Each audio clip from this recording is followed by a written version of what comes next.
chamamos ao palco Xangai Oliveira, coordenador de projetos da Superintendência de Parcerias e Concessões. Coordenador de projetos dentro da Superintendência de Parcerias e Concessões do Estado do Piauí. E vim aqui falar para vocês um pouco de um dos nossos projetos que está em andamento e com previsão de conclusão agora para o final do ano, que é o projeto PPP Energias Limpas do Piauí. Para iniciar, eu queria primeiro apresentar quem somos. Nós somos uma superintendência que visa buscar a conexão, entre os entes privados e os entes públicos. Nós procuramos traçar oportunidades de negócios para parceiros privados e para que eles possam investir em equipamentos públicos. E, atualmente, no nosso sistema, na nossa carteira, nós temos 54 projetos, e um total aí de 22 contratos assinados e mais de 42 projetos em estruturação. Investimentos contratados, temos aí 3,4 bilhões de reais já previstos para serem investidos aqui no estado do Piauí, e ao total já foi investido aí 1,3 bilhões de reais em investimentos. Nós surfamos aí basicamente em várias áreas da infraestrutura, desde a área de telecom, com o Piauí Conectado, passando para a área de eventos e turismo, com aeroporto, centro de convenções. Temos a rodoviária no modal rodoviário, o novo Piauí Center, que é um projeto comercial. Também temos a nova Ceasa, que é um projeto nosso, também a rodovia Transcerrados e as mini-usinas.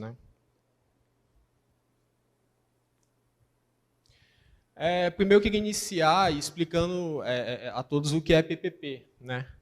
A PPP ela trata-se de uma parceria público-privada, ela é regulada pela Lei Federal 11.079 de 2004 e pela Lei Estadual 5.494 de 2005. E aí a função da PPP, o objetivo dela é criar uma ferramenta jurídica para poder fazer essa aproximação entre o privado e o público, no qual o público ele apresenta uma demanda, ele apresenta uma necessidade. Eu sou administração pública, eu preciso pagar uma conta de energia mais barata. Quais são as opções que eu tenho? Essa é a proposta que chegou até nós em 2019. Essa foi a pergunta. Tenho essa conta, pago aqui 4 milhões de reais por mês para a Equatorial, e eu queria pagar menos, como é que eu faço?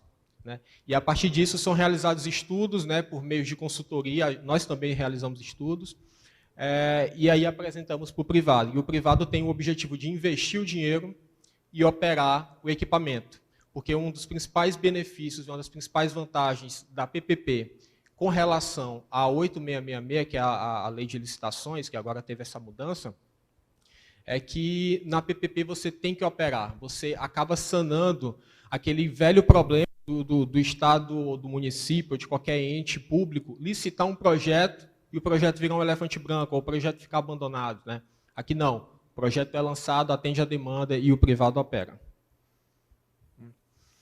E aí eu queria aproveitar para falar um pouco sobre as oportunidades que tem aqui para o nosso setor, eu acho que para todo mundo. O nosso colega na palestra de ontem, da Nexo, o Ítalo Neto, acredito que é o nome dele, falou. Ele falou, olha, o poder público gasta energia, ele consome energia, e uma das maiores necessidades do poder público é economizar. Com crise, com previdência, com diversos aspectos ali dentro da infraestrutura pública e contábil, você consegue perceber um inchaço, e a forma de reduzir esse inchaço é economizando. E aí, dentro disso, aparecem diversas oportunidades aqui para todo mundo, que vai desde de integradores que são pequenos integradores, de médio porte, de grande porte, aqueles que vendem estrutura, que vendem proteção, que vendem parafuso. A PPP, o cliente público, é uma excelente oportunidade. E aí, durante esses últimos anos, aí, pegando de 2019, passando por 2020, chegando até agora, nós tivemos diversos contratos lançados no mercado. O nosso, que vai ser debatido aqui na apresentação, foi o primeiro. Meio que o Brasil inteiro estava olhando para a gente, olhando para o que nós estávamos fazendo, para tentar entender se realmente o modelo funcionava e se ele é aplicável. E aí a gente conseguiu constatar que ele está andando bem e eu acho que vai gerar muitos frutos aqui para o Estado. E aí você vê, ó, a notícia de 2019 do Portal Solar, né, que são as nossas usinas, 8 usinas fotovoltaicas, cidades inteligentes lá em Angical. Angical assinou o contrato agora recentemente, né, uma usina ali, eu acho que de 500 kW-peak, então é uma usina que atende, eu acho que integradores pequenos e de médio porte que conseguem concorrer a uma licitação desse tipo, né. Tem a PPP de Carmo Cajuru, lá em Minas Gerais, que foi premiada na ONU como a melhor PPP do mundo, né, que tem uma usina ali de 1 mega. A Compesa, que a Compesa é a tipo a Gespisa lá de Pernambuco, né, ela é a companhia de saneamento.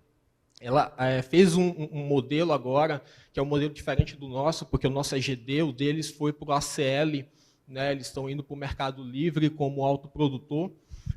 E só para vocês terem ideia, a Compesa sozinha, ela gasta 4 milhões de reais por mês. A Gespisa, aqui no estado do Piauí, sozinha, gasta 4,5 milhões de reais por mês. Então, olha o tamanho desse cliente, olha o tamanho da oportunidade de negócio que a gente pode conseguir, né? E aí eu queria falar agora um pouco sobre o nosso projeto, né? Iniciar primeiro com alguns marcos temporais, né, do projeto. A gente começou a estruturar ali em 2019.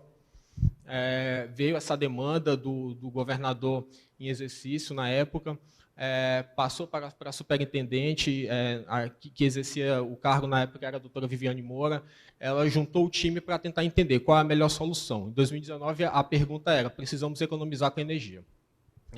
E aí, nisso, começamos a estruturar o projeto, e no final ali de 1 ano, apresentamos para a sociedade, e a gente ficou ali em torno de 1 ano em consulta pública, que é um dos estágios de um processo de PPP. A gente estrutura, né, o projeto, faz toda a estruturação jurídica e técnica, depois apresenta para a sociedade, conversa com todo mundo, tenta escutar todo mundo, e fez o que a gente fez nesse período. Depois, no final de 2020, ali no auge da pandemia, a gente assinou os 8 contratos, né? Em 2021, iniciou-se a etapa prévia. Esse processo de etapa prévia ele consistia em constituição da SPE, né, das empresas montarem a sua sociedade de propósito específico, constituía na aquisição dos terrenos, o contrato falava: olha, você tem que ter o terreno, você tem que adquirir o terreno, né, para poder fazer essa implantação. Então, esse foi um desafio muito grande, encontrar terrenos que eram viáveis tecnicamente, né. Também, né, nessa etapa consistia o período de conversa, né, e consulta com a Equatorial Energia, né. E esse foi, eu acho que um dos maiores desafios desse projeto, que trouxe muito aprendizado para a superintendência e para as empresas também que estão constituindo. E até fazer um parênteses, eu acho que acredito que não deve ter ninguém da Equatorial aqui no momento, mas a Equatorial foi um grande parceiro nosso, nos ajudou bastante, até citar, né, a Patrícia e a Laila, que estiveram presentes conosco durante todo o projeto, e aí fez com que ele realmente acontecesse. Em diversos momentos a gente viu crise, a gente viu dificuldade de conexão. A gente fez uma usina, por exemplo, para Campo Maior, que a conexão batia em 69 kV, então era inviável, porque tinha que colocar uma subestação elevadora de tensão, que só ela era metade do CAPEX do projeto. Então, elas ajudaram demais a gente nisso. Em fevereiro veio o verificador independente, que é um ente que eu vou explicar mais para frente, dentro do contrato. Em março de 2022, a gente inaugurou o núcleo o NUFPEP, né, que é o Núcleo de Formação e Pesquisa em Energias Renováveis do Piauí, que o professor Juan apresentou mais cedo. Ele é uma obra, como é que se diz? Ele é um investimento que está dentro do nosso contrato, que foi previsto no nosso contrato. Em maio, a gente iniciou as obras das usinas, né? E aí temos aí a previsão de conexão para dezembro de 2022. A gente ficou bem satisfeito com a última reunião com a Equatorial, porque eles falaram que em outubro, se a gente quiser, já pode conectar também. E a operação começa a partir de janeiro de 2023. Quando a gente vai fazer esse brainstorm de tentar entender a importância do projeto, a primeira coisa que a gente sempre se pergunta em qualquer projeto de concessão dentro da superintendência como é hoje, né? Qual é o cenário sem o projeto, né? E dentro dele a gente vê muito aquilo que a gente fala com os clientes, né? Primeiro, a gente não ter uma ausência ali do controle de gasto, né? com bandeira tarifária, com todos esses aumentos que estão ocorrendo, né, por conta das crises climáticas e energéticas do planeta, a gente não consegue controlar. Todo orçamento público ele já é meio que pré-definido ali no começo do ano, né? Então, é meio difícil prever quanto é que a gente vai gastar. A gente, nesse último ano agora, a gente está gastando 12% a mais, mas esses 12% a mais não é de consumo, é de tarifas a mais, né? Tarifas que estão mais caras do que em 2019. E aí, nisso, a gente consegue, com o projeto, proteger também com essa questão do reajuste tarifário, da bandeira vermelha, né? Tem a questão da emissão contínua. Sem um projeto, a gente vai continuar nesse processo de emissão contínua de CO2. Pode parecer besteira de um certo ponto, mas para um ente público é muito importante, porque, como foi muito dito em várias apresentações, o ISD está em alta e, por exemplo, o Banco Interamericano, o Banco Mundial, querem financiar estados e municípios e entes que investem em ISD. Então, o Estado investir nisso facilita o acesso a crédito, né? E aí, quando começamos a fazer toda a estruturação, na época, se falava em ACL, em autoprodução, mas tinha-se muito receio de como migrar esses contratos para o sistema do Mercado Livre, né, para a Câmara de Comércio e de Energia. Então, tinha muito esse receio. E também, no Mercado Livre, na época, não tinha a conversa que nós estamos tendo hoje, né, do mercado meio que abrir para todo mundo. Então, optou-se por GD, a gente se baseou ali na 482, né, e na 687, usando aí esse sistema de compensação de crédito, né, no qual a usina que vai estar em solo vai gerar energia, vai injetar na rede de distribuição, gerar o crédito e compensar no prédio público. E aí a nossa estrutura de projeto é o seguinte, nós temos 8 secretarias que foram estudadas, né, ATI, SASC, CESAP, SEDUC, Sejus, FUESP, SEAD e Cefaz, 8 secretarias do governo do estado do Piauí. Nós dividimos ela em 4 lotes, né, em cada lote tinha dois contratos ali, né, 2 poderes concedentes, e aí licitamos 4 lotes. Né, foram feitas 4 licitações, né, 4 processos licitatórios, mas tudo no mesmo dia. E aí a estrutura do projeto é o seguinte, quando a gente fez a cotação dos nossos gastos, a gente viu que a gente tinha uma demanda ali de 4,8 megawatt-hora mês, né, que é muita energia. Né, e uma despesa ali que ficava variando ali entre 3.900 a 4,2 milhões de reais por mês. Né. Então, nisso, a gente estruturou esse projeto para implementar ali 8 contratos. Esses contratos têm um prazo de 25 anos, né? E a soma dos 8 contratos, que aí consiste no investimento total de todas as empresas, é de 150 milhões de reais, fica nessa casa de 150 milhões de reais para poder construir as usinas. Né? E aí a gente está esperando aí uma geração média de 5.100 megawatt-hora mês. Né? E aí uma economia total prevista aí de 25 anos de 191 milhões. Só que, como eu falei, a economia não está só aqui no dinheiro, né? Não está só nessa diferença, está em vários outros aspectos que fogem um pouco até do nosso controle. Né? O próprio IBGE fala que a cada R$1 investido em infraestrutura, 80 centavos ele é convertido para a cadeia produtiva. Né? Então, sem falar da arrecadação de imposto, né, que aqui a cada R$1 temos aí 8 centavos que vira imposto. Então, aqui num projeto desse, estamos falando aí de 12 milhões de reais que vai ser distribuído em vários municípios. Né? Então, isso aí é um poder gerador muito forte. E aí, dentro de todo o projeto, nós vamos ter aí aproximadamente 56 mil módulos fotovoltaicos. Né? Nós já conseguimos instalar aí aproximadamente 20% deles, e aí temos a previsão de instalar até 80% deles em março do ano que vem. E a nossa potência total instalada é de 30 megawatt pico no lado CC, né? Corrente contínua. Esses são os nossos parceiros privados. Né? Eu falei que tivemos 4 lotes de licitação. E aí essas foram as empresas que venceram, que é a Energia Sustentável do Piauí, a Rio Poti Energia e a GM Energia. E aqui está a localização das usinas. Né? Nós teremos ali uma usina em Esperantina, outra em Barras, teremos 2 usinas em Altos, né? Que uma é da Rio Poti e a outra é da GM. teremos uma usina em Palmeirais, outra em Valença e outra em Coivaras e em Campo Maior. Então, a gente consegue ver ali que o projeto ele consegue ser distribuído ali por uma área territorial muito grande do nosso estado, diferente quando a gente faz uma centralizada que fica muito focada ali em um determinado ponto. Então, a gente está gerando imposto, emprego em diversos pontos, né, do estado. Esse aí é o início das obras, né? Quando a gente começou ali, eu falei que foi em maio, né? Aí em junho já estavam fazendo ali a finalização do processo de limpeza. Aqui já é a área praticamente limpa e com a instalação das mesas de tracker. Aqui já são alguns módulos que estão sendo instalados, o sistema de tracker deles também que eles estão usando. E aí falar para vocês um pouco da governança, né, dentro de um projeto como esse. A governança do contrato de PPP, do nosso contrato de PPP, ele é formado com o CEMOG, o verificador independente e a concessionária. O CEMOG ele é o Estado, né, é a SUPARC junto com o poder concedente. A SUPARC, a CESAP, a SUPARC, a SEDUC, e também junto, eu esqueci, desculpa, tem a CEMIPER também como membro do CEMOG, né, que é a Secretaria de Mineração e Energia. Depois temos o verificador independente, no caso tivemos a empresa contratada, a ICO e as Seculares. A função do verificador é avaliar o desempenho do contrato para poder ser realizado o pagamento às concessionárias, e aí temos as concessionárias. Então, a estrutura de governança é basicamente essa.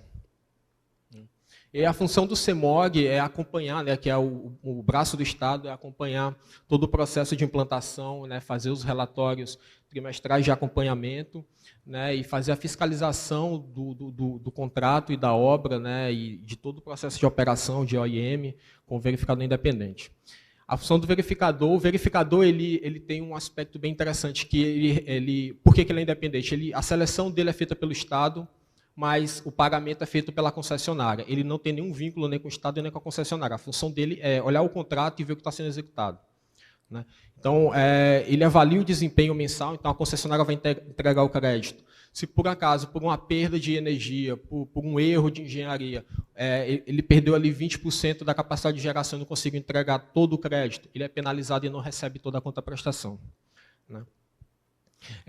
O verificador também ele auxilia nessa parte da recomposição do equilíbrio econômico-financeiro do contrato e também elabora os relatórios trimestrais que são publicados no nosso site. Aqui são algumas externalidades positivas, né? A primeira, claro, é a economia para o governo, tudo aquilo que o governo busca atualmente, né, é economizar dinheiro, né? Temos aí a consciência socioambiental, então a gente difundiu as usinas em vários pontos do Estado. Sustentabilidade, aí atendendo a ESG. O ESG está sendo muito falado agora, mas a gente já falava em 2019, né, usando as ODS da ONU. Então, além disso, tem uma questão da geração de empregos, temos aí 500 empregos diretos, né, e aproximadamente aí uns 1.600 a 2.000 empregos indiretos. E aí, dentro do nosso processo, temos também o NUFPERP, né, que o NUFPERP ele é uma cláusula contratual. Nós colocamos essa cláusula basicamente em todos os contratos. Rodoviária tem, aeroporto tem, SEASA tem. E o nosso projeto, a gente decidiu colocar a UESP, né, trazer a UESP para perto do programa de PPP. E aí aplicamos, dentro do contrato, o NUFPERP, né, que é o Núcleo de Formação e Pesquisa em Energias Renováveis, que aí o principal objetivo é sanar uma dificuldade, que é a questão da mão de obra, né, para as próprias empresas, né, que estão investindo com a gente. E aí as empresas já investiram até o momento R$200 mil, né, tanto na reforma quanto no equipamento, e temos aí uma previsão para mais de 200 mil apenas das concessionárias, né, e elas também estão trazendo outras empresas, como, por exemplo, a VEG, a Ginco, a Romagnoli, né, que são grandes empresas que estão atuando no projeto e que estão conversando conosco para poder também financiar o NUFPERP.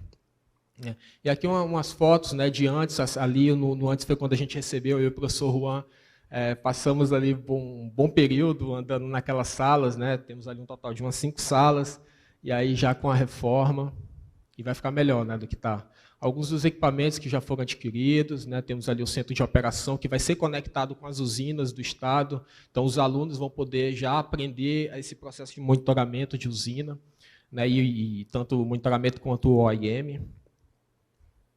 E é isso, né? Agradecer a presença de todos e muito obrigado.